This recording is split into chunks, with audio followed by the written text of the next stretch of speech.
Welcome to MLS Online Virtual Classroom.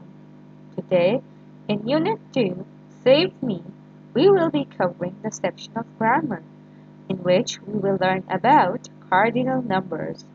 So, open up page number 33 and let's get started. To know about cardinal numbers, first of all, let us read the given text. Our neighbors were helping us to save the environment. We brought one big recycling bin. In the bin, we collected two glass bottles, three old cereal boxes, four tin cans, and five plastic shopping bags. It was a lot of fun.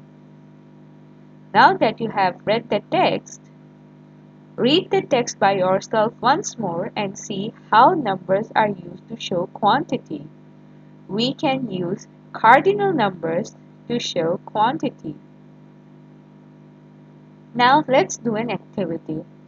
Count your toys and write them in numbers on a loose sheet. For example, I have written two for you.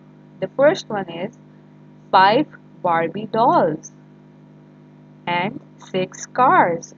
5 and 6 are the cardinal numbers and they are showing the quantities of Barbie dolls and cars, which means they are telling us that how many Barbie dolls and how many cars are there.